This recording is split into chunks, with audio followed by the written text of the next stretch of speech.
लोग देखने वाले हैं कि जो हमारा पावर आईसी होता है, जो कि देख रहे हैं आप, अभी पावर आईसी के पास बहुत सारा क्या लगा हुआ होता है, कॉइल लगा हुआ होता है। जैसे अभी देख रहे होंगे तो आपके पास कितना कॉइल है, एक कॉइल, 2 3 4 5 6 7 8 9 और 10। अभी आप देख रहे हैं कि इस पावर आईसी के पास कितना लगा हुआ है, तो 10 कॉइल लगा हुआ है। किसी पावर आईसी के पास आप देखते होंगे तो 5 6 भी लगा हुआ होता है, और किसी के पास आप देखते होंगे कि इससे भी ज्यादा आपको देखने को मिलेगा, 20 22 आपको लगा हुआ होता है कॉइल। आखिर ये कॉइल क्यों लगा होता है और किसी में कम किसी में ज्यादा क्यों लगा है, इसके बारे में हम थोड़ा सा आज जानकारी देने वाले हैं। देखिए, सबसे पहले तो आपको ये जानकारी होना चाहिए कि जो हमारा पावर आईसी है उसके अंदर जो मेनली काम करने के लिए क्या क्या चाहिए होता है। देखिए, इसमें क्या होता है, एक बक सप्लाई होता है। ये जैसा आप लोग बोलते हैं कि बक कॉइल लगा हुआ है।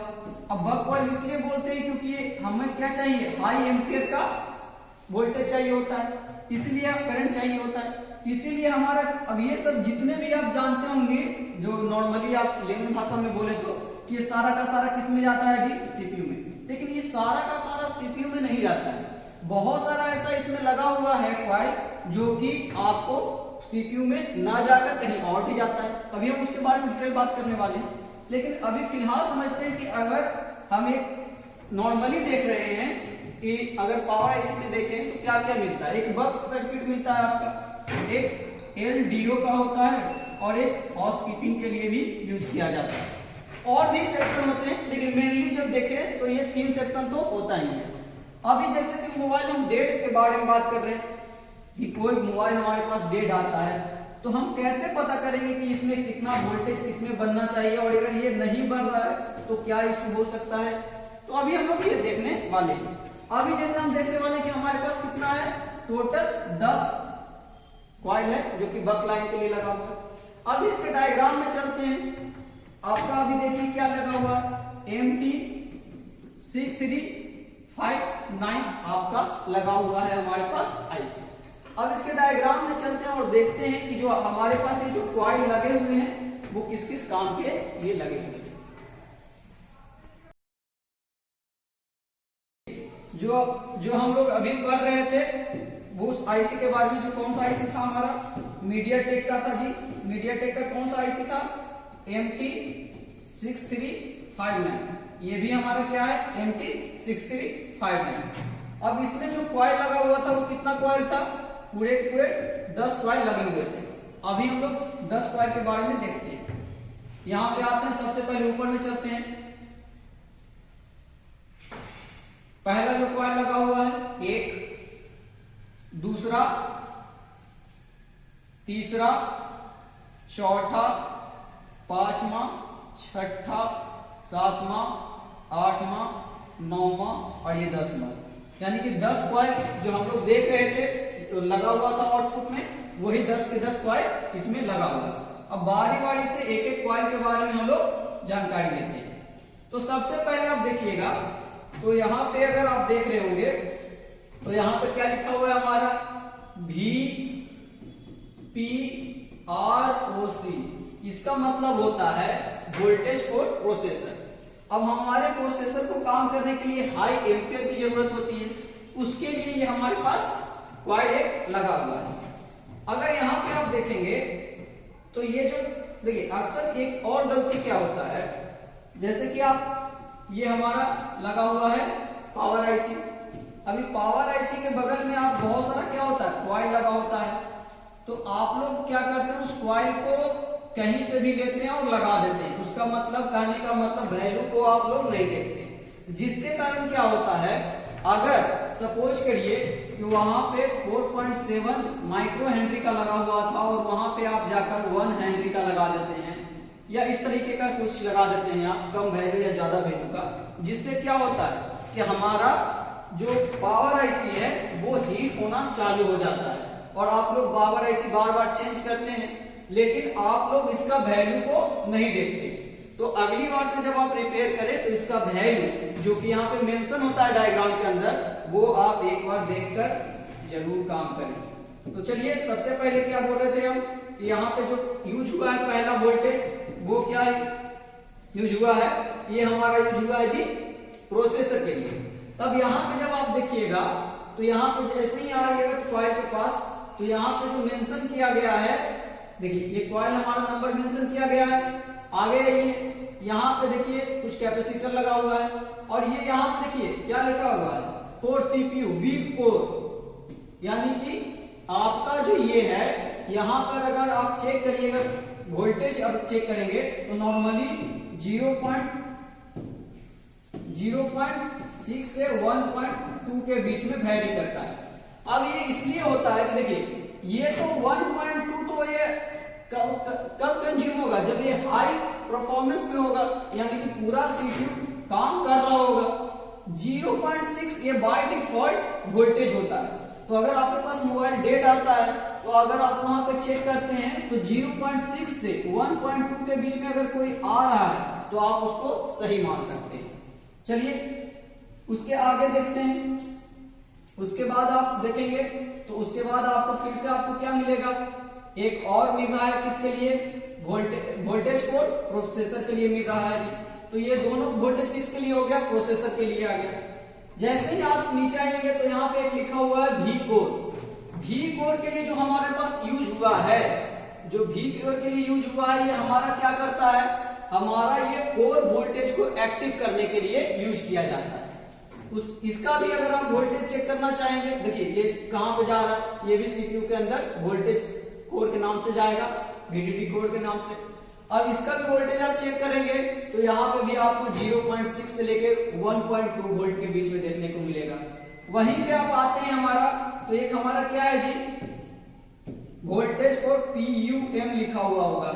और यहाँ पे आप जब चेक करेंगे तो ये देखिए, ये जो है हमारा, देखिए ये रैम के लिए हमारे पास वोल्टेज होता है, ये जो वोल्टेज होता है हमारे लिए रैम के लिए होता है। यहाँ पे जब आप देखिएगा तो क्या लिखा हुआ है, एस रैम के, एस रैम जीपीयू के लिए यहाँ पे आप देख रहे हैं, तो ये रैम के लिए होता है जी।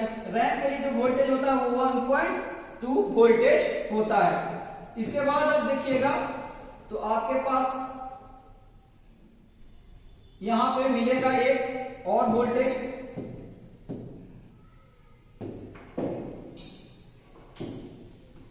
VPA। VPA जो हमारा वोल्टेज होता है, ये हमारे सीपीयू में नहीं जाता है। VPA का जो वोल्टेज होता है हमारे सीपीयू में जाता नहीं है, और ये हमारे डेड सेक्शन के लिए भी कोई काम का नहीं होता है, क्योंकि ये नेटवर्क सेक्शन के लिए VPA वोल्टेज निकलता है। आप यहाँ पे भी देखिएगा तो यहाँ पे वोल्टेज जो है वो हमारा सीपीयू में नहीं जा रहा है, ये पावर में जा रहा है। उसी प्रकार से आगे चलते हैं तो यहाँ पे जो मेन वोल्टेज, अब यहाँ पे देखिए ये मेन वोल्टेज जो है हमारा वो है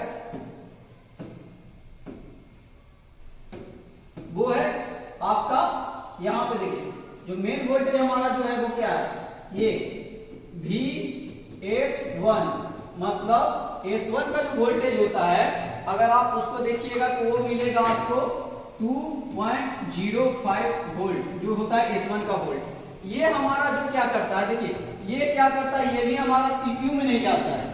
ये भी वोल्टेज जो S1 का वोल्टेज है, ये भी सीपीयू के अंदर नहीं जाता है। अब इस वोल्टेज को आप चेक करिएगा तो ये किसके लिए होता है, तो होता है LDO सेक्शन को एक्टिव करने के लिए एक वोल्टेज का यूज किया जाता है। उसी प्रकार से S2 हमारे पास मिलेगा, यहां से देख रहे होंगे यहाँ लिखा हुआ VS2। अब ये भी एक कोर वोल्टेज के लिए होता है। अब यहाँ पे जब आप चेक करिएगा वोल्टेज तो आपको मिलेगा 1.3 वोल्ट। ये भी आपका सीपीयू में नहीं जाएगा, ये भी वोल्टेज आपका सीपीयू में नहीं जाएगा, यहाँ पे देख सकते हैं। दूसरा जो वोल्टेज होता है हमारा,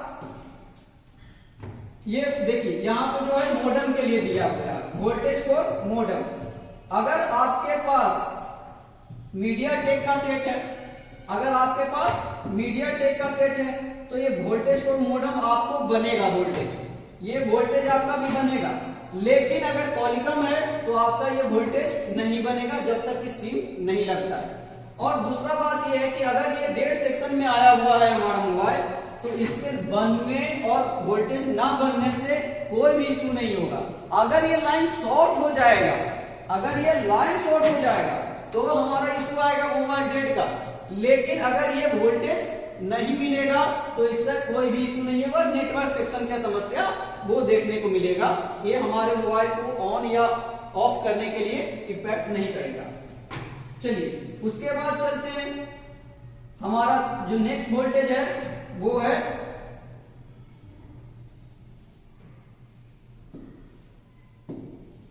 वोल्टेज फॉर जीपीयू। हमारे मोबाइल में ये देखिए, ये जो वोल्टेज फॉर जीपीयू है कहां पे जा रहा है, सीपीयू के अंदर में जा रहा है। यहां पे भी अगर आप वोल्टेज चेक करेंगे, तो इसका भी वोल्टेज आपको 0.6 से 1.2 तक ही मिलेगा। अब ये जो आपका वोल्टेज है ये आपको ग्राफिक सेक्शन इसके लिए भी यूज किया जाता है, और ये किसमें जाता है, ये आपका जाएगा सीपीयू के अंदर। अगर इस लाइन में भी कुछ इशू होता है, या तो लाइन ब्रेक है या तो फिर लाइन शॉर्ट है या कुछ भी इस तरीके का समस्या आएगा तो हमारा मोबाइल ऑन नहीं होगा। और जैसे ही ये देखिए एक और आपके पास वोल्टेज है, आप एक देखिएगा, कभी कभी मोबाइल आप कभी चेक करते होंगे तो मिलेगा कि एक ही जो है कॉइल एक दूसरे से लगा हुआ होता है, वो यही कॉइल है। जहां पे आप देख रहे हैं एक कॉइल जो है और दूसरा एक कॉइल ये है और दूसरा कॉइल ये है, और दोनों का जो आप देखिएगा कभी कभी आप देखते हैं एक दूसरे के साथ बीट जो करता है वो यही कॉइल होता है। ये होता है हमारे जीपीयू सेक्शन के लिए। इसी तरीके से जितने भी मोबाइल हमारे पास आते हैं उसमें मेनली यही लाइन का यूज होता है। अगर बड़ा मोबाइल हुआ, यानी बड़ा इन द सेंस कि अगर कुछ महंगा मोबाइल आता है तो उसमें 1 से 2 लाइन का क्या होता है, ज्यादा देखने के लिए मिलता है। जैसे भी रैम का सप्लाई एक बढ़ जाता है, इस तरीके से 2 सप्लाई बढ़ जाते हैं, और कोई भी इसमें कुछ ज्यादा खास नहीं होता है। नॉर्मली हमको चेक करना होता है कि जितने भी कॉइल लगे हुए हैं कहीं वो शॉर्ट तो नहीं है, कहीं उनका लाइन तो ब्रेक नहीं है, या फिर कहीं और से शॉर्टिंग होने से भी ये समस्या होता है। अगर आपको ये बात समझ में आ रहा है तो कमेंट कीजिए। अगर और भी नए मॉडल पे आप देखना चाहते हैं वीडियो, तो अगर आपको ट्रेनिंग लेना है तो हमारे दिए गए नंबर पे संपर्क करें, आपको इसके बारे में और भी जानकारी दिया जाए।